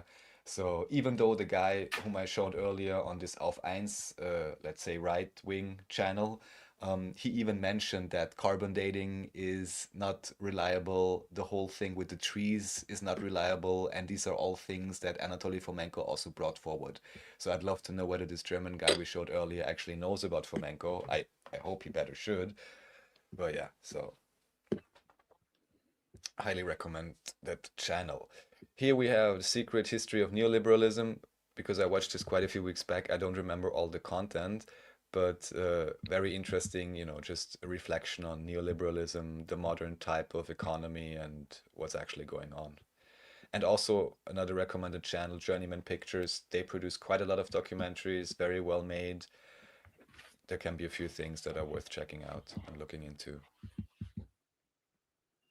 Not much more to say about that. I also don't remember all the details, but basically, as you can see, it's about, you know, slave labor and all the things Right. we still deal with today. Neoliberalism is all about slave labor because, you know, if you can make people pay for their own social services and healthcare, then as a corporation, you don't have to pay them so much, right? They can take their own tax money and make sure they appropriately use it for vaccines and whatever else they need to stay healthy. Good job, neoliberalism. Venice's Lion of St. Mark's Square was at least partially made in China. Yeah, believe it or not, Whoops. but isn't that interesting? Well, I mean, how old is this lion? Is that the Well, that's the other question, right? yeah, I Made mean, it in makes sense. China Wouldn't in you? 1935. Everything made in China. All the good things made in China. Pretty girl come from made in China. But maybe this was like a replacement. Wouldn't you take the real things down in the 90s and replace them in the middle of the night? Say that you were in the process of refurbishing it and then put it in a library somewhere. Do you really want this outside just sitting there? Wouldn't you use a duplicated one that you're not so worried about? Kind of makes sense to me too. Of course, yeah. I mean, or it could just be it came from freaking China and they used the metal they could. The whole statue, scientists suggest, could have been brought to Venice after an encounter by Niccolo and Mafia Polo during their visit to the Mongol court in Khanbalik, now Beijing. Once in Venice, it was probably then Tartar modified. City. Literally, someone called it. Someone called it made in Tartaria. See? Yeah. Tartar City, Beijing. Is what it is. And then it could have been modified to resemble the Republic's emblem, the winged lion of St. Mark. Modified. Why would they modify it? It probably just came like that. Can't be sure. Maybe it was modified, but isn't that weird? Why would you modify it? Why don't you just make another one then? If you're able to modify it, just make something else and leave it the way it is. I don't know. Weird. Hey, good old Kim Il-sung. Good Christian boy. This is a really interesting channel if any of you, for whatever strange reason, are as fascinated by North Korea as I am, even just as a case study in terms of if we assume that the information we receive here is somewhat correct, as a, how should I say, benchmark or interesting things to watch out for in terms of what you maybe wouldn't want to happen in your own country, or just to be able to dissect to what extent is it happening, to what extent are you getting propagandized by your state, to what extent do you have cults of personality or cults of science or whatever, scientism or whatever else it would be. And this channel is really, I think, pretty well made. Very, nice voiceover and good footage that's being shown. And he's just, shelling out new videos every week or something, exploring the history of North Korea and its ruling family and its actual origins. So in this case, showing that Kim Il-sung originally was Christian, all these kinds of things, which, yeah, how to say, can you say planted operative or whatever, Well, I mean, I'm very curious. I'll have to watch this because how Christian was he? Or was he from a family that was converted to Christianity by John Birch Society? Like John Birch was a Christian minister living in China, and in Korea there were a number of Christian ministers that were traveling around that were clearly associated with the state. The Catholic Church had converted so many intellectuals. The Jesuits had converted so many intellectuals everywhere from China to Macau. So, I mean, how Christian was he? Union Christian College. That's where he would have gone. I didn't know he even went to college. I thought that he was just like a soldier, but of course. Interesting. Yeah, he was an elite, so set up to be successful. Indeed. Crazy. Put in place. But I mean, then wouldn't you maybe make a theological class of 1896? By the way, there is no better look than the Korean hat. Look at that. It's so based. Look at that. That guy's like it's like beyond cowboy. So it's so crazy. So Korean. I'm a big fan of their look. Well, I mean, maybe he was reactionarily against Christianity then because he was sick of what Christian influence had brought. I mean, from little bit I understand, isn't it that he actually adopted many of the Christian systems and just forged it into a cult of personality, that basically the Kim family is Jesus and its descendants, in a sense? It feels like that, but also he's a collective Marxist.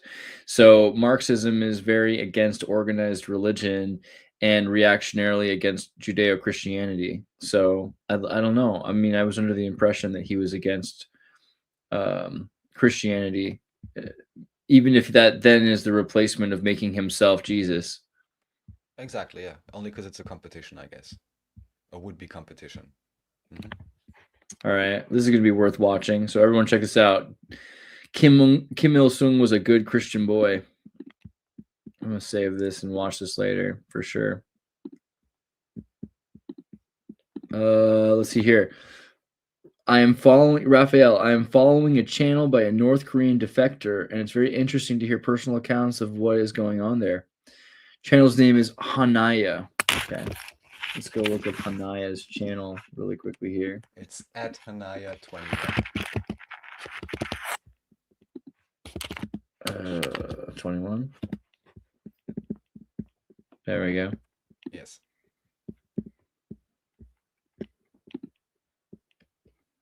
I'm having a bunch of weird VPN issues here, but then I can somehow make it work anyway. North Korean woman shocked after meeting Americans for first time. Interesting. So she defected. I'd like to hear that story. People that defect from North Korea. I mean, how many people want to live in North Korea now that they have water slide parks, though, right? I feel like maybe we're missing something. The West, this is one of those examples of how people think the West is so much better than it is. Also, do you ever notice, like, I'm not saying that North Koreans are all skinny, but maybe it's like a bone structure thing too. I feel like they have stronger bone structure often in North Korea, and I wonder about that. Like, have you seen this? Like, so many of the North Koreans seem like they have better bone structure. I don't know if better is the word, but stronger, almost Scandinavian bone structure. Yeah. Like kind of the Nordic. They look kind of Nordic in the bone. I'm definitely going to watch this. All right, cool. North Korea. Thank you for that. Chris says he could fix her. Could you, though? Shouldn't we all just move to North Korea and fix North Korea? Because, like, if that's the case, let's import some wealth. Let's export less poverty and import more wealth. That's the deal. Or export our wealth, whatever it is. That will be the way to go. Can you hear me all right? Because Manifestopheles said my mic is low. Yeah, I can hear you fine. But you know what? Funny that you say that Manifestopheles is here, because earlier we were looking at the picture of the Privilegium Maius, and for some reason, I thought this kind of looked, no offense, like Mephistopheles. You know what I mean? Like if you were super stoned, bro. I'm not saying in a bad way. Like, I mean, maybe it's the royal part of it, but like, you know, like I feel like you could, Mephistopheles, you could easily be a king with a forged document. Sweet. That gives you more power, you know? Okay, so, all right, now we go on to Big Trouble in Little Town Hamlets. This is just a walk around by a guy in London showing all kinds of interesting places in London city center, which you wouldn't have thought of. Unfortunately, I watched this too long ago, so I don't remember all the details, but he's like showing all these eerily occult symbolic sites and all of that. So that's anyone interested in London, that's something you may want to check out. Mephistopheles takes that as a compliment. You should, bro. But like, really, you earned it. You know, it's an objective fact that you look like nobility. You know. So generally, looking across this video, what did you check this out? Like the 3D model stuff that they're doing in the LiDAR scanning.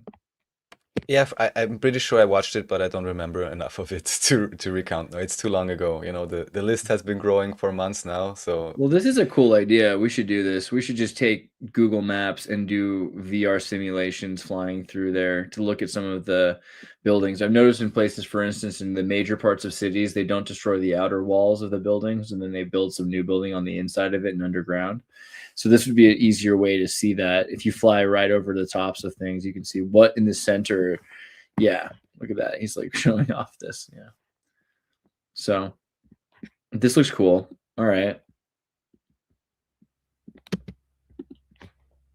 Cool. All right. So everybody make sure you check out London's financial infiltration, because London is a corporation, not a city. Officially. You know this, right? London Corporation. oh yes, of course. Yeah. City of London Corporation.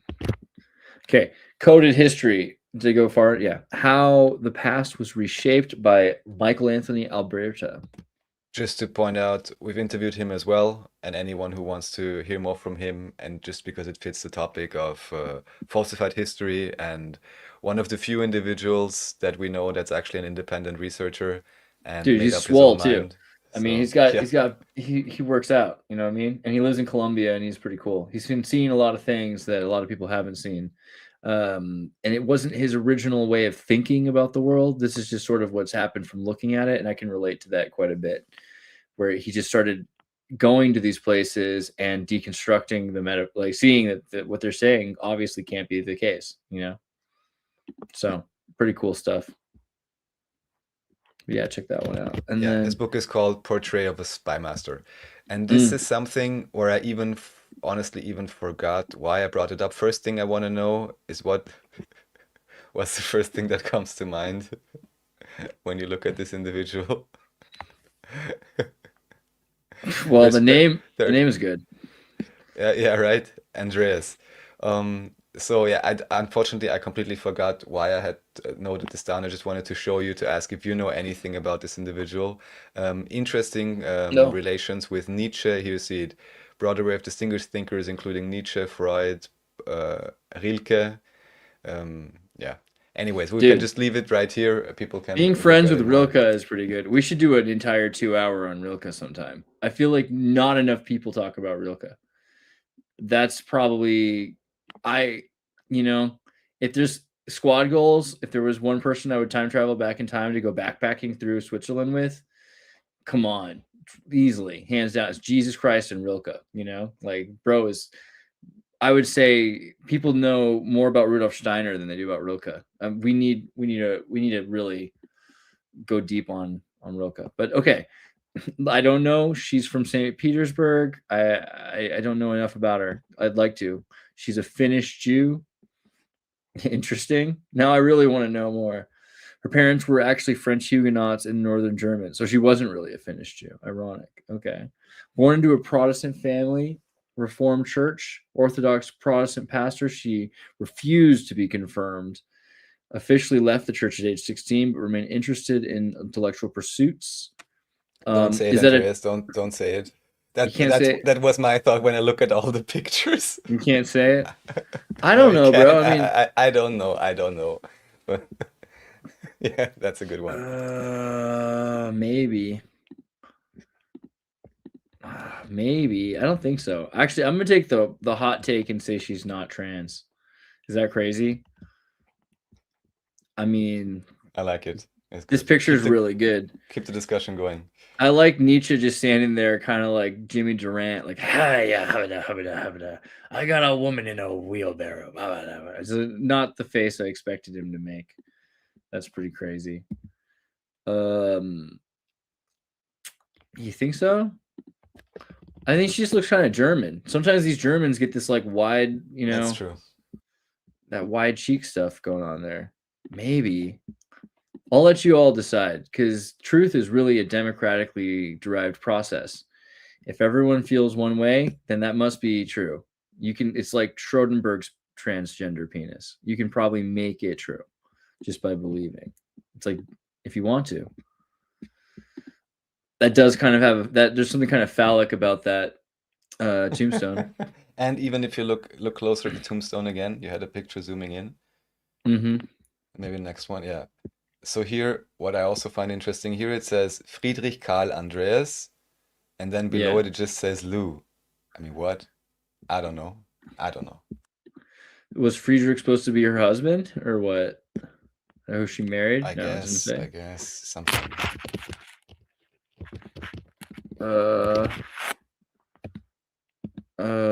What? Friedrich Karl. Okay, yeah, she married Friedrich Karl Andreas. Okay, so that's why her last name is Andreas, because she married this guy, an Orientalist of German, Malay, and Armenian parentage. He's part Malaysian. Interesting.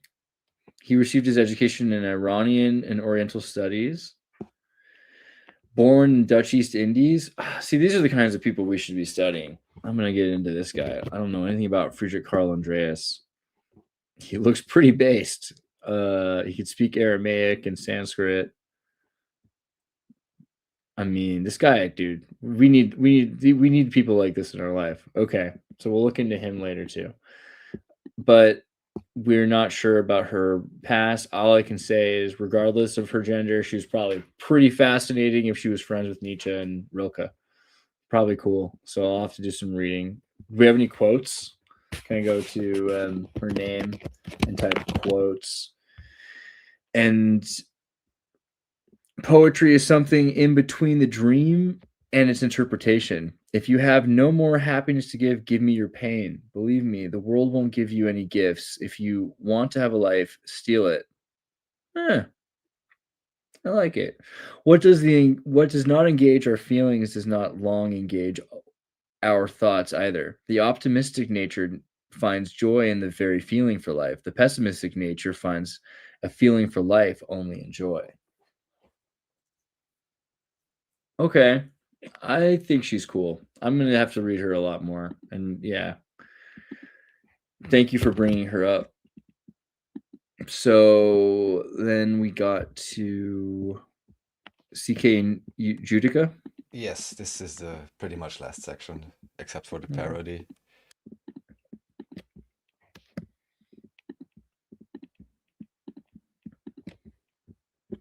Okay. Enough is enough, Post Malone once sung. So for some reason, I now spaced again on the direct connection to that song, but I'm sure you're familiar with the "Enough is Enough" Illuminati trading card. Yeah, for sure. With Donald Trump on it. Yeah. Here, I'll pull it up here. Oh, that song is produced by Max Martin. That's interesting. Where is it at? It was right there. We just saw it. There we go. Enough is enough. Isn't that great? Because it looks like Trump, and in the background you even have the, I don't know, fractalized supposed, I don't know, viruses, whatever it should be. So draw no plot cards this turn. At any time, at any place, our snipers can drop you. Have a nice day. So yeah, in relation to that, you can go to the next one. So there is just, this is just because I was looking for it, how I wanted to relate it. I don't remember exactly, but there is apparently some quotes. Maybe you know more about it, about enough is enough. Yes. Some people actually using that phrasing, which is interesting. I didn't watch this whole video, but someone somewhere apparently had used this. Maybe even Kirk himself. I'm not exactly sure, but this was like a thing just before this event happened. And then if you want, you can go to the next two videos on Odyssey, because YouTube says they've been taken down by the creator. I'm not exactly sure what the background story of that is. Next one, yes.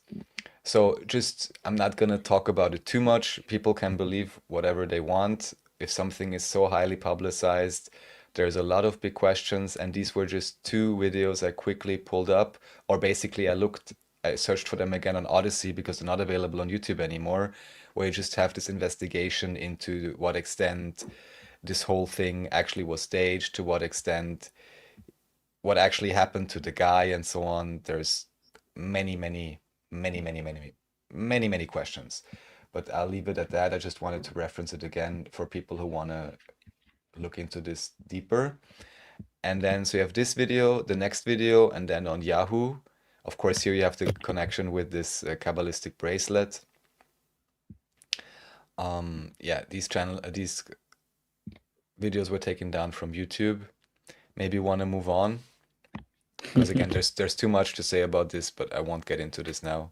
People can look it up if they want. But here, of course, a PSA from Yahoo News. Viral posts claim Charlie Kirk shooting was a hoax. It's all being debunked by your mainstream media, so don't you worry about it. Last thing I want to show in relation to that is the next one, which I'm not sure if I had told you about this before. It's a music video. Oh, this is just another from this German guy. He doesn't really believe that it's a hoax, but he's also investigating various aspects. And he brought up the fact that the next video, you can close this one, is a music video. And now maybe put on the CC, pause it. Put on this, oh, you can't put on the CC, damn.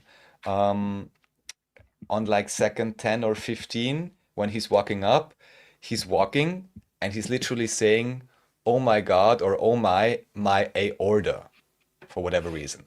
And this video was just released 2 days, and then you skipped over it. Then he gets injected with something, yeah. He says like, oh my aorta, he's dropping, he's getting the shot, and then he's continuing his Patrick Bet-David impression or whatever he's doing. Interestingly, this is a very famous German rapper.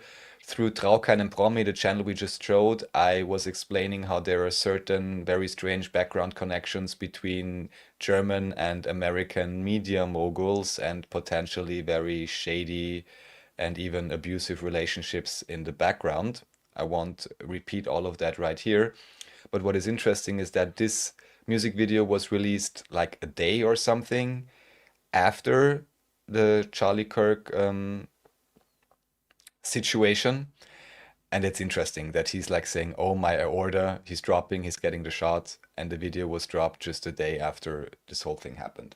Maybe there's a relationship, maybe not, but the deeper you go into music industry and understand the strange deals and relationships people have that are so highly successful, and this guy has been in the game for like at least 15 years or something, it makes you wonder if there could be connections. My aorta. Yeah. Okay, and here, again from Trau keinem Promi, just interesting, and it's kind of segues into the next thing I want to show, which is about the history of Austria. So here you have Michael Jackson saying, oh, Rabbi Shmuley, he's such a good friend of mine, although later he apparently did not get along so well with him anymore, and even maybe was smeared by him or something. I don't know exactly. But what I wanted to get at, which is quite interesting, is that you know this guy, right? Rabbi Shmuley. He's like pretty famous. He's like and a psycho. apparently, recently he went to Germany. If you go scroll forward a little bit, and yeah, here you have it. And here it says, I'll just read it. So Germany, because he was visiting Germany. Germany is the most racist, anti-Semitic country in the world. No one else even comes close. and more statements like that. So, very kind and nice of him to come to Germany Wow. and say these things. And then what I was thinking of, because I had just been rewatching this like 22-part documentary, it's like about 1 hour each, about the history of Austria, co-produced or produced by Austrian State Television, and one of the main writers, or here it says, pause it. Yeah. So the Rhine Tal region is wonderful, and it's one of the most most beautiful places in Europe, but it's masking, like I said, one of the darkest chapters of Jewish history. Of course, referencing the Holocaust, and in some very interesting way connecting back the present day Germans to whatever the Nazis did. Of course, without any, without ever being supported by the US or anybody else to even, get to that level of power, but whatever. So he's visiting Germany, and what this reminded me of then, because I had been rewatching this official documentation co-written by Hugo Portisch. Hugo Portisch by now is a officially known, I guess, Freemason, which is interesting. I had shown some podcast interviews with like local Freemasons that were exiting Freemasonry, and one of them even mentioned, one of the cool guys he met was this Hugo Portisch guy who made this documentary, but not this video. Please go to the next. Yes. So now we're finally here. Now we're finally here, and I showed the time code. So for some reason, right. First, this is. Do I have the old link list here? Let me see what I did. All right, so this is just a list. So if you open that link, which is called Österreich Hugo Portisch on my site, here you actually have the playlist. I'm not sure why it's not visible. Oh, it is visible if you scroll down. So here you can see like the whole 22-part documentation of official Austrian history, full PSA, co-written by at least one known Freemason and the Austrian state broadcasting. So of course, there will be a certain Austrian spin to it. However, there are a few elements in this documentation which are quite interesting if you're able to pick up on them. And I just want to show a few excerpts. So if you go to the next one, it should show a time code. Oh my God, was I so silly and again did not include the time code? I will quickly find it for you. 110 and 113 maybe? No, 1 second. Oh no, this is the wrong one anyways. Oh, it completely messed up what I wanted to do. 1 second. 21, that's that one. I wanted to show the crescent moon again. So if you remember, because I deliberately looked it up, but then again I lost it. That's silly of me. I misclicked the links. I think here it is. 1 second. Second. Oh yeah, here we have it. So I'm sending you the exact link, copying it and sending it to you. Here we go. Yes. So please open the link from the private chat. I had brought this up before, but I want to show it again. This is supposedly... That's the older one, sorry. 1 second. Here we go. Yes, so here just a few seconds. Just play it for a few seconds and then pause and pause. So this is supposedly in Tyrol, the very last remnants of Nazi Hitler Youth resistance against the liberation of Austria by the Americans, Russians, British, and French. And I've shown you this before. What do you notice on their hats? Crescent moon, maybe? Exactly. Why would someone that is at least labeled in this documentary as Hitler Youth, literally child soldiers, that maybe didn't get the message yet that everything is lost, were defending or were fighting against some unit, and supposedly the American commander or something even got angry after they realized that they were literally fighting against children. And also very much later, in a later part of this documentary, you have you briefly are shown the Viennese boys choir, which is like a famous thing for Vienna, where you have a boys' choir, and even this boys' choir has the crescent moon caps. I have no idea why that is. It's not being explained at all. This would have to be looked into deeper, why both these remnant child soldiers and the Viennese boys' choir have crescent moon hats. If that is who is actually depicted there, which of course I really don't know. But that was highly curious to me. Why would there be a crescent moon in Nazi Germany on hats? I don't know. Yeah, I'm looking liberation of right now. Tyrol. I'm trying to like Yes. Google it. Let's I see. doubt that you'll be able to find anything. but Well, maybe. Vienna's coat and arms have sometimes had crescent moons on them, right? So Vienna coat of arms. Let me see. Not today.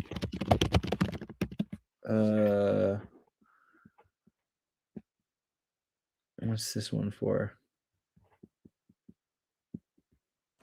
That's just generic, I think. Yeah. But yeah, they're not telling you exactly where it is. So let's see, maybe like Austria, Vienna, coat of arms, crescent moon, coat of arms, something. I don't know. Now I'm curious. There must be a reason that the moon crescent could make sense. I mean, it would only corroborate it further, but yeah, not sure. That's pretty weird. That was a pretty weird choice for them to have the crescent moon because it was so specific and there wasn't much else. Yeah. Yes. Okay, and here, I'll you go back moved to away this. from the I'll part go- I wanted to show. All right, here we go. Okay, so pause it. Stick, stick, ooh, And baby. actually, we may even want to show, you can go back 10 seconds, and if you want, you could even show this for 2 minutes, I hope. Let's show it in a small scale or something. Yeah, your job in Germany, pause it, there's no audio yet.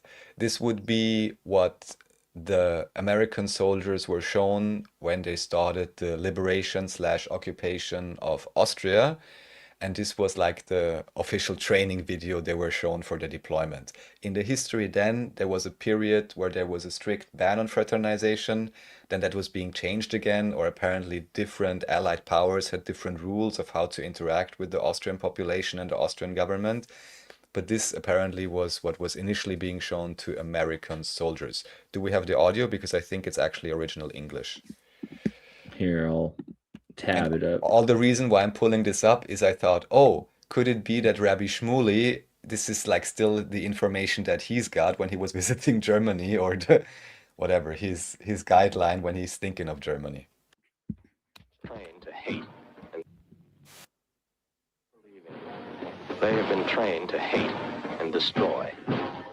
They believe they were born to be masters, that we are inferiors, designed to be their slaves. They may deny it now, but they believe it. Wait, what?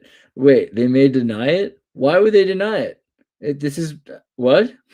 Well, they may deny it now because they're being liberated/occupied by the Americans. This is after the war. This is just after the war. Okay, so like they're saying, hold on, let's go back. That is your job in Germany. They have been trained to hate and destroy. They believe they were born to be masters, that we are inferiors, designed to be their slaves. They may deny it now, but they believe it, and will try to prove it again. Wow. Don't argue with them. Don't try to change their point of view. Other Allied representatives will concern themselves with that. You are not being sent into Germany as educators. You are soldiers. You will observe their local laws, respect their customs and religion, and you will respect their property rights. You will not ridicule them. You will not argue with them. You will not be friendly. You will be aloof, watchful, and suspicious. Every German is a potential source of trouble. Therefore, there must be no fraternization with any of the German people. Fraternization means making friends. The German people are not our friends. You will not associate with German men, women, or children.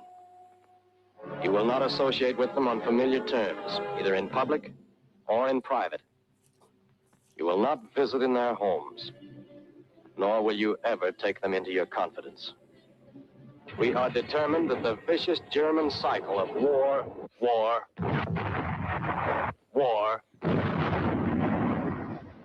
shall once and for all time come to an end. That is your job in Germany. This message will self-destruct. Wow. Yeah. So to anybody who didn't know Dang. that, I think that's pretty interesting. Oh man. That was pretty wild. That was you're not to be their friends. And they show the pictures of anyone can be a danger, and it starts with little children and moves to women and then goes to men. Dang, dude. That's crazy. Well, you're not to be friends with the German people. You're not to argue with the German people. You're not to argue about their customs. You're supposed to obey their laws. That is so weird. Now that is good propaganda, says For Running Away. Do not go in their houses. Wow. That's okay. So this is part 21 of the Österreich 2 video series, which you guys can click on here in the CK Utica section right there, just above parody.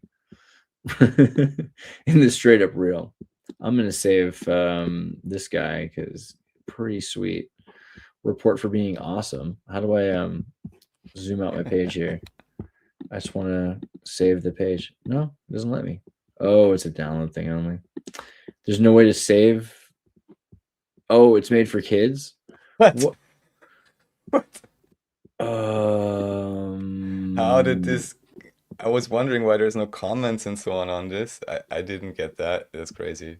Yeah, this guy doesn't know any better, and so he made it for. He's like, well, everyone should watch this. Okay, well, that's exciting. I like that one a lot. That one was really good. And then this is part 20, which is the part right before it, and it looks like they're delousing everybody. Well, don't you say it. So I'm just gonna leave this no comment. But let's just watch what's going on there. It's not showing, Andreas. Oh, really? Yeah. Sorry. I was watching it. I was having a good time. Okay, so let's sorry about that. Okay, let's start with this. I hadn't really been aware of this. Maybe I missed it the first time I watched it, but yeah. So this is Americans delousing anyone basically with you know what they used? Zyklon B. No. They use DDT. They use DDT. Yes. Okay, yeah. Sorry, that was my first guess, but I thought it'd be more racy. So yeah, that's what they're using, and I'm like, oh my God, like they're full on spraying them. I mean, people there are laughing. I'm not sure how dangerous that is if you get exposed to it once or twice. My dad did this as a kid all the time. My dad was a farmer in Mountain View, and so they used to wash in DDT every day, pretty much. My dad did this like all the time because he would work in the fields and stuff. Yeah, and I've heard it's really terrible for you. But, you know. Well, here they only say that only a generation later, people realized how dangerous the substance actually was. And I'm kind of like, really? But okay. All right. Really? God. And to anybody who's, how should I say, not agitated enough yet by seeing all this varying information documentation, I can highly recommend the most recent video that I produced with David, where David is talking about Zionism and the Philosopher's Stone. This will be the last link for today. It's a full release, publicly available to everyone. It's 2 hours and 15 minutes, I believe.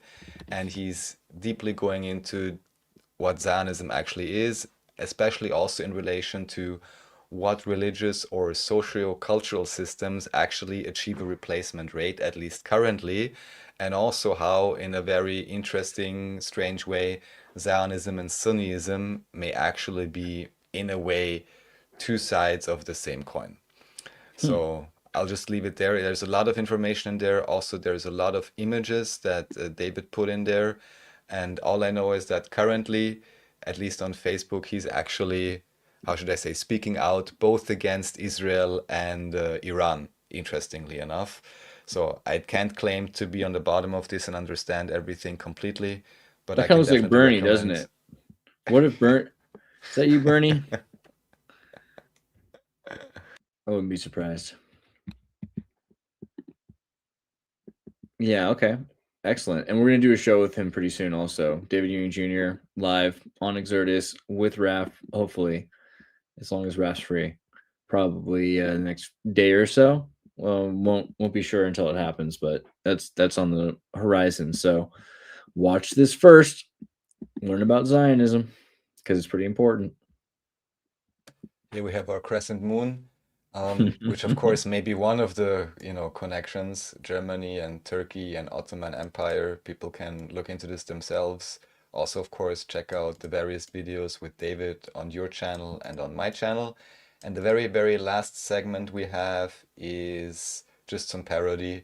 If you want to pull it up, you don't have to. It's just some fun videos with Greta Thunberg, AI videos, and a fake Alex Jones talking to a fake Donald Trump.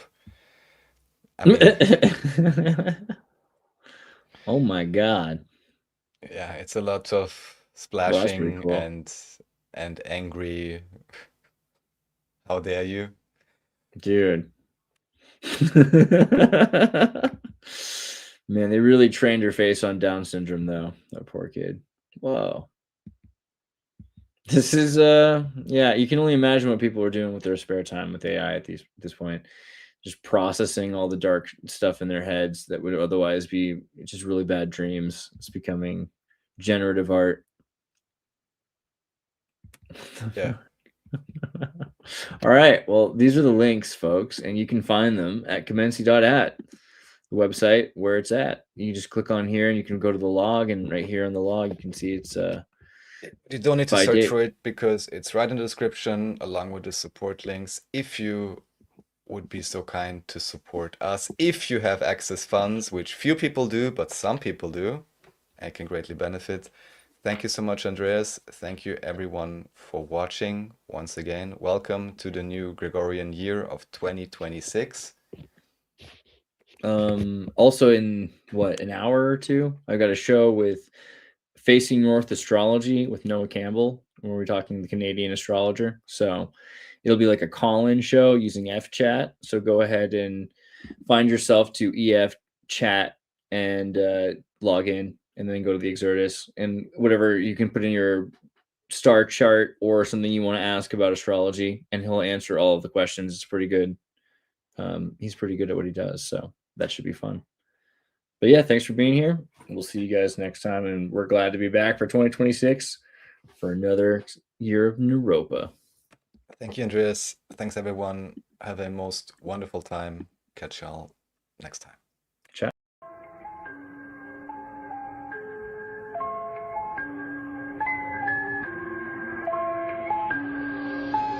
Good viewer. Watch Xirtus.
Andreas Xirtus.